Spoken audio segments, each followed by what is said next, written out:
In honor of the FD RX7 giveaway that is ending tonight at midnight, I thought I would make an RX7 special video for you showing two cars that I've had stashed for quite some time.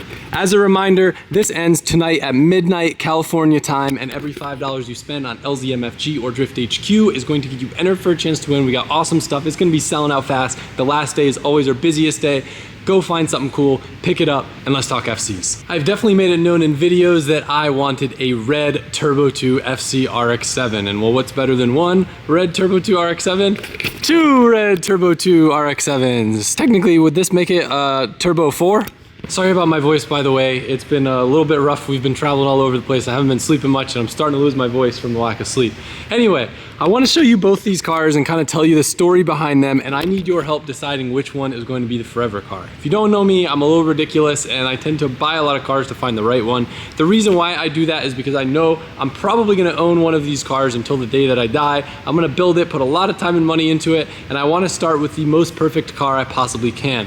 In the past, I would just get whatever car was cheapest or easiest and always regret it once I end up redoing the whole entire car to live up to our standards. So, without further ado, we have Turbo 2 number 1. Now this car popped up on Facebook Marketplace, and what initially drew me to it was the fact that this car only has 30,000 original miles, no accidents, and has 3 owners. The interior is absolutely phenomenal, probably the cleanest FC interior I have ever seen.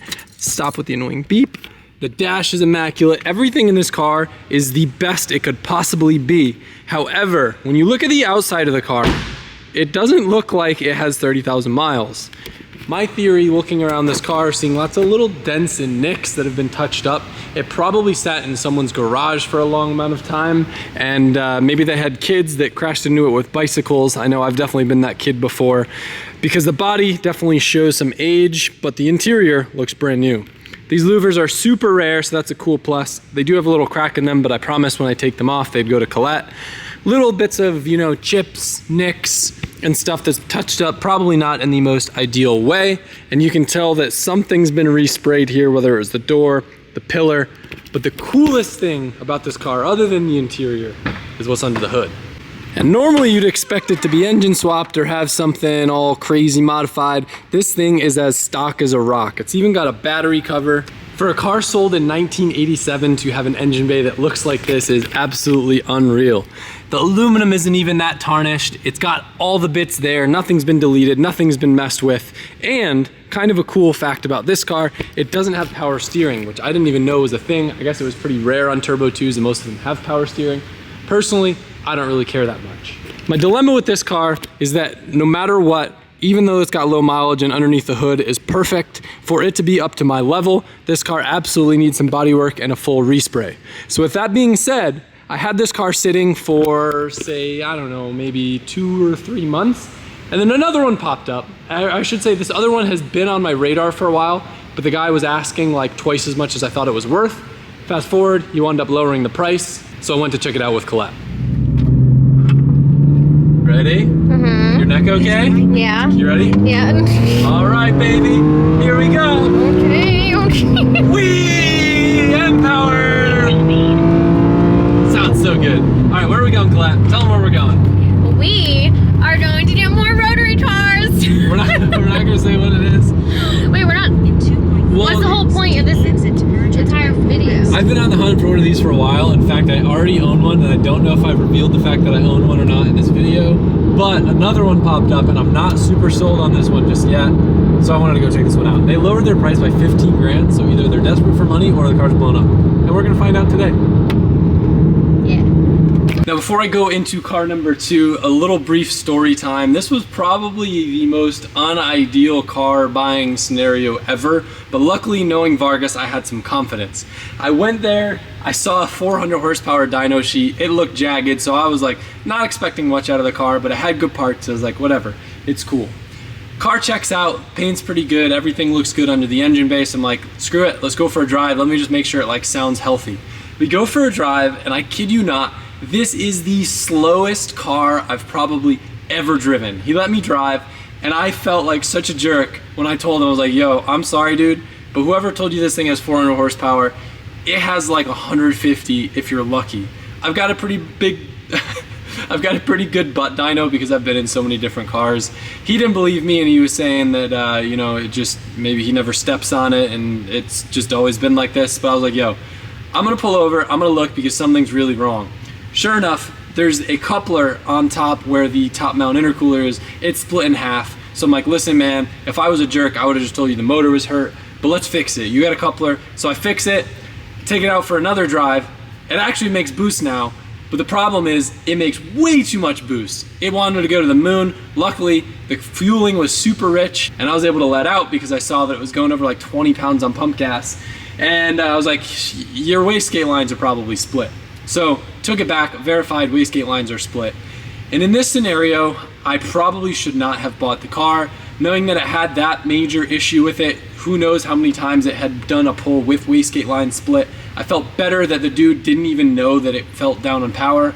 Maybe he thought it was broken and that's why he was selling it to me. I'm gonna give the dude the benefit of the doubt because he was a super nice guy. I actually really enjoyed talking to him. And I even told him, I was like, listen, dude, anyone else would have just beat you up over your price and told you that the motor was blown so they could get the car even cheaper. And even after diagging 2 major things with the car, he was firm on his price. So I told him, that's cool, dude. I'm not gonna buy the car, but I'm gonna invoice you for my time that I spent fixing your car. Kind of half joking, and he was cool and he came down a little bit. And I wound up taking the car home. Super nice guy. I really, for whatever reason, even though it's like the worst and most annoying thing, I enjoy taking on other people's projects because diagnosing and finding and fixing things is one of my favorite pastimes, especially when a car is like 80% the way there. Like the Datsun, I'd spend very little and I was able to use what it had to make it super fun and even better.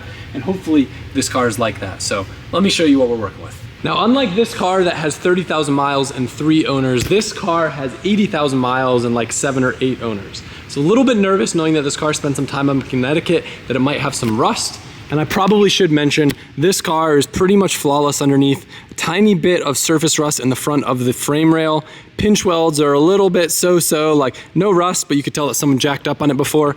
This car is probably just as clean underneath, apart from probably having slightly better pinch welds on the car. So this one you'll see, even on camera, the paint is much better. I was told it was original paint, but I'm a paint nerd and I could tell that definitely some stuff's been resprayed. The dead giveaway to me is that non-metallic Mazdas were all single stage. So for this car to have what looks like some clear coat failure on the door is a bit weird. The exciting thing though is I have already taken a Griot's polisher and a little bit of fast correcting cream to the hood, and it cleans up really nice. You can see this lighting doesn't really do the best justice. Pretty mucked up over here. Over here I started to hit it with like single step and it cleans up really good. This one, absolutely not perfect by any means when we're talking about the body. However, I could see myself driving this and enjoying it for a while before it gets a full refresh. Other one, I mean, I could drive both and enjoy both, so that sounds a little bit ridiculous. This one I feel like is up to par for a driver's car, all right? We'll show you walking around a little bit. The spoiler is black instead of red, doesn't have louvers, but overall, all of the trims and all the little details are pretty good. All of the reds match, even if some stuff might have been repainted. About the biggest issue or flaw I could really say on the outside of this car is that it has like little dent here. I think it's got like one little dent maybe here, but I'll show you both cars. Kind of, man, they both look so good. I'm being honest. So this one, like interior, I feel like is the way harder thing to find and source just because of the fact that these cars are old and brittle. The inside on this one, I would say is pretty dang close to the other one. Still immaculate. I feel like there's a little bit more wear showing in the seat, but still no stains. The interior's all there. Pretty much flawless. I'll show you real quick back to back. We've got this interior. We'll come over. Now we'll look at this interior. Pretty much identical, but like I was saying, there's a little bit more structure to the seat here. This one, you can tell it's a little bit more been ridden in. But this thing does have one thing that I feel like makes it worth just as much as the other car, because I paid pretty much the same exact price. This one obviously has more miles. Let's call it a little bit cleaner on the outside, but underneath the hood, I actually think that this car might have been a better deal because it's not stock, which I'm torn about, right? I want to build an FC, but I know that buying these cars, building an FC is going to be far down the chopping block. I still want to build my own FD. This is just one thing that I just want to find the right car so that when I'm ready to build one, I've got it on deck. But this one, while I'm waiting to build it, I can enjoy it. Because she's not bought, she's built. Wait. She's built, not bought. I bought it built. You know what I'm trying to say. Definitely not as clean as the OEM Survivor, but this thing has some pretty cool bits, like an aftermarket turbo, custom top mount intercooler, which is kind of neat, and most importantly, this engine has been studded, has a street port, it's got an ECU, all the fuel lines have been redone, brand new fuel tank, got a good fuel pump in it. So this thing allegedly made 400 horsepower and can be enjoyed and driven in its current state and still be fast enough that it's not a slouch like old girl over here. Another noteworthy thing that's also kind of surprising is that both cars still have all AC lines. This one has working AC, this one had working AC, but I thought it needed a recharge, and well, you'll see I have some footage that I'm gonna put after here of me diagnosing and fixing a couple things with the car. But spoiler alert, the AC compressor locked up, so this one doesn't have working AC for now. Just a little weekend maintenance, charging up the AC system, starting to replace the vacuum lines that I know are melted. And I'm gonna ditch this ugly little short filter and put a nice K&N one on there. It had a weird thing where the fan was always stuck on, and sure enough, it was actually a faulty relay that was causing it to basically bypass the relay. I've got a whole cluster to go through here, but in the meantime, replacing the relay, fix the fan situation so it shouldn't have that battery draw anymore. I'm pretty happy with the cleanliness underneath this one. Very, very minimal. I mean, practically no rust. This area of the frame rail looks like it has a little bit of surface rust, but it appears to be just on the surface. Most importantly, all of the vacuum lines going to the wastegate, as I suspected, are melted. I don't know if you guys can see, but I'll verify once they're off. And interestingly enough, there's no dump here, which is a first. I've never seen anyone run it like that, but I guess it's okay for now. Here's the line that went to the top of the gate.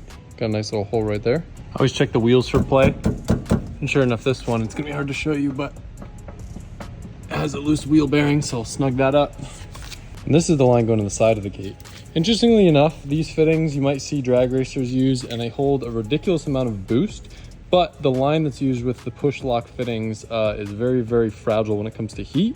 So I don't recommend it. I always like to use vibrant silicone hose with the worm style pinch clamps. Zip ties can melt, and it seems to work best for us if we aren't going the full AN line route like on the race cars, but this stuff, junk. And sure enough, nut is literally ham loose. Good thing it had a cotter pin in it. Well, I didn't even get a chance to film a clip of me doing a pull in this thing, because instantly after I drifted it once time successfully and wished that I filmed it, the wastegate started getting stuck again. So I just went through the lines again and just deleted the entire boost controller routing, so I'm just going straight to the gate now. And I figured while I'm in here, I might as well check for boost leaks, and sure enough, hella boost leaks. But the problem is it has this super, super cool top mount intercooler that blocks every single thing that I can have access to. So I'm gonna take it off and then see if I can get away with like plugging both sides to see if I can figure out what's going on underneath. Because that would probably explain why the car feels a bit laggier than I'd expect. Although you guys haven't seen any footage of it driving, so. Take my word for it. Yeah, just take my word for it. You know, the Datsun. Take Mike's word for it. Yeah, take Mike's word. Wait, have you been in it? Yeah, dude, I've been ripping this thing. Really? No. Oh, okay. I still think the best thing is that the dude owned this car forever and had no idea that it was only making half of the power that he thought it was making. I will give props, it was made pretty serviceable, so that's cool. 2 bolts, and then I think there's 1 bolt in the back. And I think the whole top mount configuration should come off.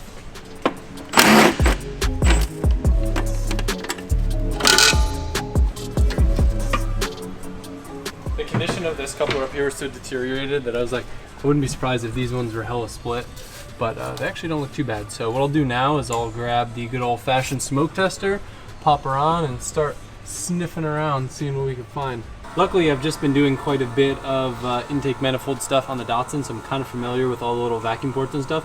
Otherwise, this thing would be a nightmare because there's like 3 little ports here, 3 little ports here, 2 vacuum lines go underneath the intake manifold, and one of them is leaking. So this coupler, you see this coupler is leaking pretty bad? Yeah. Right up rip. That was your whistling noise. Yeah, so I'll address that one first. Let's keep moving down the chain.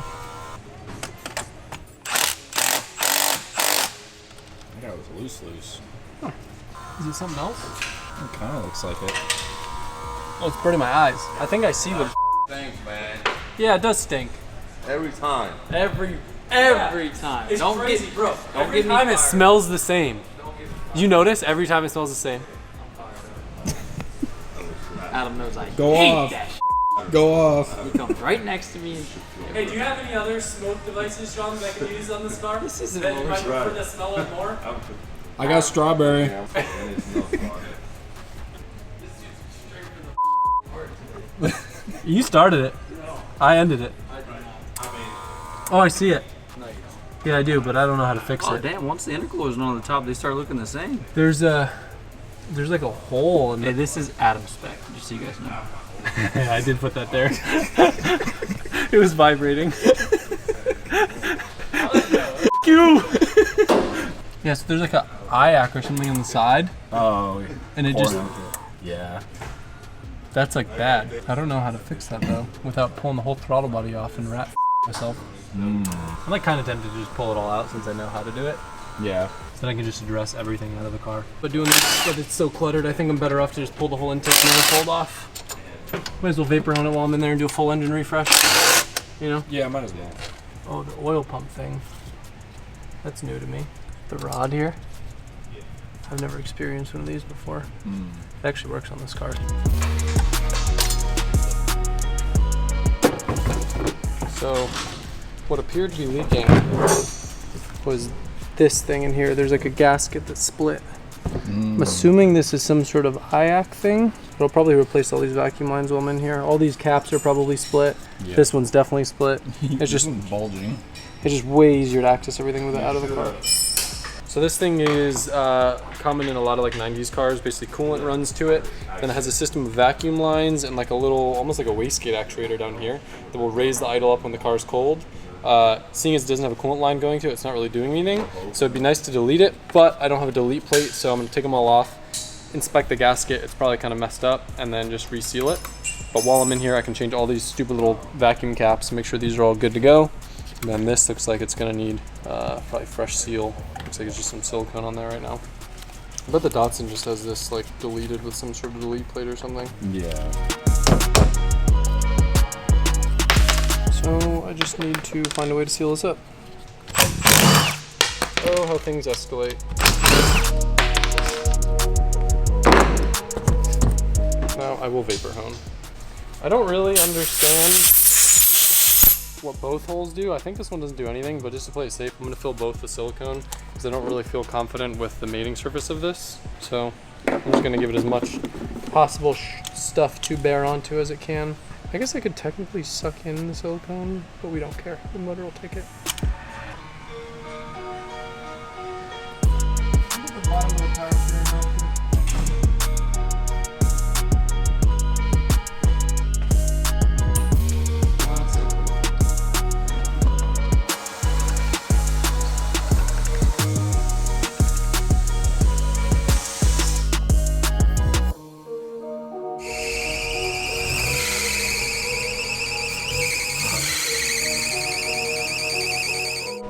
Alright, I think all the boost leaks are taken care of now. So I get to throw old girl back in there with the idle raised up a little bit.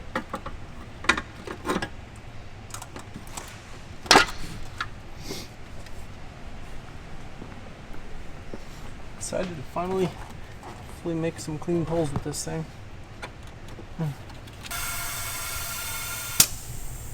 So that's just this, I think.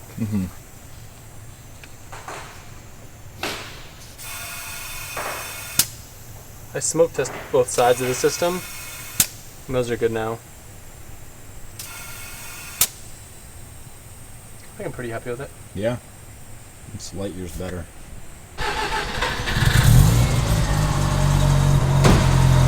Faster already.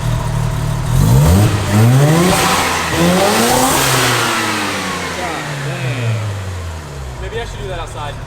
Maybe, yeah.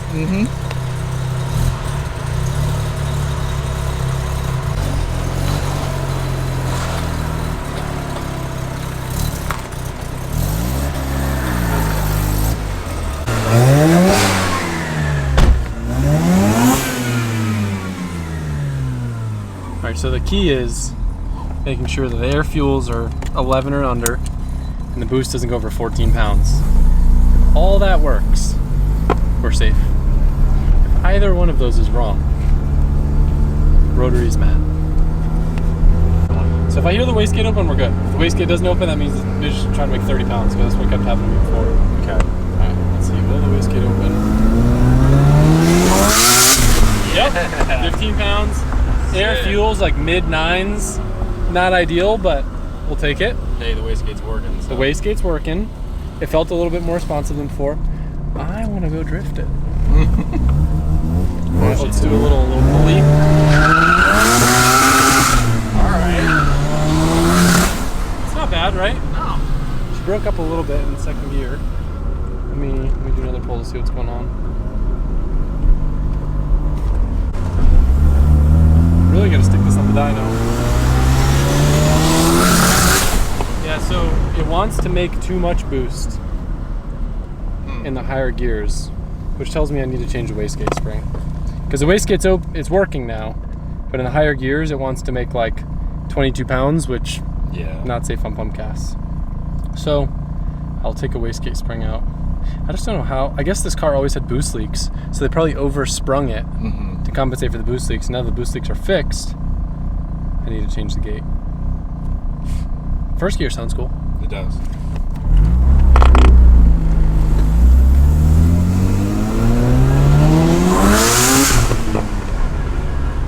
Yeah, 16 pounds is perfect, so that's what we're shooting for. So I pulled the gate out thinking maybe it had too high of a spring in it, although understanding that it was overboosting higher gears usually has to do with boost creep. I didn't even think about the fact that the wastegate here is this far off of the manifold. So on rotaries, it's really hard to control boost, so you want to have really optimal wastegate placement. Ideally feeding off both runners as close as you can to the collector. This is as far away as possible. So rather than re-engineering the entire manifold, which is like a multiple day process, I'm gonna try switching out this gate for a Turbo Smart 45. Now you can see on the inside how much more surface area there is and the actual like porting on the bottom of the Turbo Smart valve. I think it probably will flow as if it was like a 10mm bigger gate, which may not be the ultimate solution, but if it gives us a little bit better control, I can also band-aid it with a little bit smaller spring. But it's like a decent sized difference. Yeah. So, all right, gonna go for a ride with the new Turbo Smart gate in. Conveniently enough, Chelsea happens to be in town. Are you a big FC guy? Big FC guy. Yeah, what do you think about these things? They're sweet. Your hat looks real good with it. Oh yeah, it matches.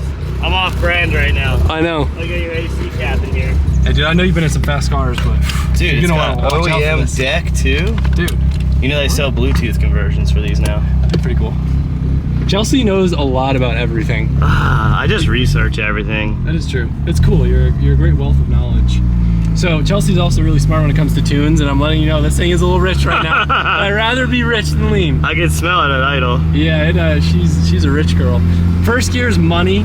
I went to a slightly softer wastegate spring, so it makes like 12, 13 pounds, which is super safe. And second gear, just up towards the top, it creeps like 16, which I'm cool with because it's like 9.8 for air fuel. So we'll 980. yeah. Leaving some power on the table there. Listen, bro, you need like a computer cable to hook up to I it. It's got a know. Microtech in it. And Oh it's like, yeah. It's like crazy. an LC10 or something. Are you ready? Yes. Oh, she's definitely a bit fat. That's new. That's new. It works great. It's probably the plugs from idling. Just keep it in Really? revs and clean it out.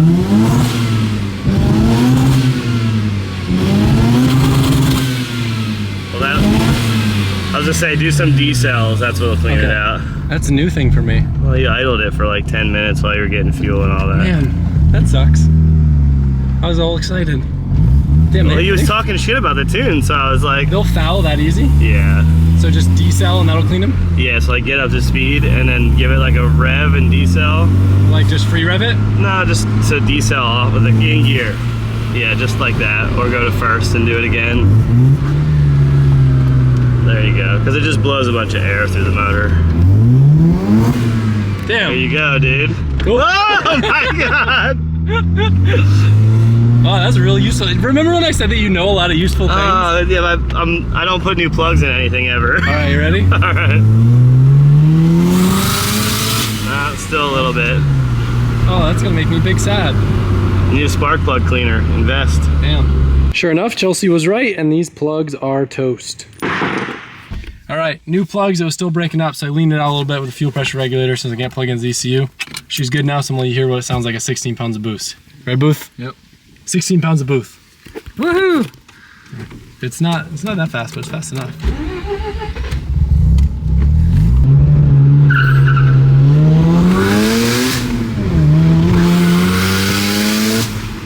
Still a little bit on the rich side, but it's good enough now where I can have some fun with it. And most importantly, do some drifts. Sounds great. Yeah.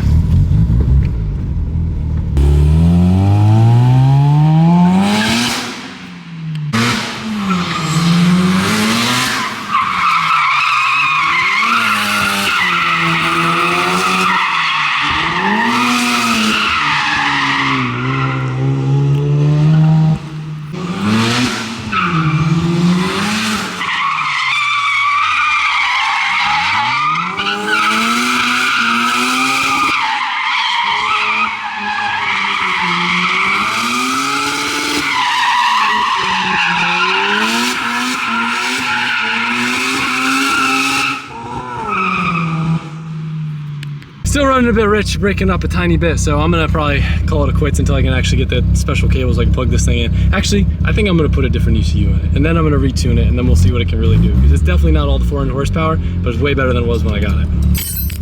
All right, guys, so now that I have shown you both cars, I really want to know your opinion. Which is the keeper? Is it this one that needs a little bit of bodywork, paint job, and then some Vargas special magic underneath the hood? Or is it this one that's a driver car and something that I can enjoy for a while until I decide to dive in it further? With that being said, I'm also not opposed to entertaining finding another red Turbo 2. Even though I rarely have time to reply, I always check the DMs that you guys send me on Instagram. So if you find something cool, send it there. I'm not asking you to go on a hunt and send me every car listed on the internet ever, but if something pops up and you know it's a good deal or it's something special, I'll take a look at it. But I feel like I'm in a pretty good spot with these two cars here. Tomorrow I'm off to Poland for Driftmaster, so I imagine there'll be a little bit of a lull while I'm traveling and getting all set up over there. I'm excited to show you guys a car that I'm driving there. I get to get a little test day in and make sure everything feels up to snuff. But yeah, thank you guys for watching. I've already had a lot of fun driving this car around. Me and Colette have put some miles on. We've gone to the park with the dogs and dinner and a bunch of stuff. And FCs are a vibe. I kind of want to build a track car FC, but that'll be something else for another discussion and video. And I also have like 8,000 other cars I have to build first. So I have a problem. I recognize the problem. I admit that I have a problem. And I hope you guys enjoy watching me and my problem when it comes to cars. Thank you. And I'll see you soon.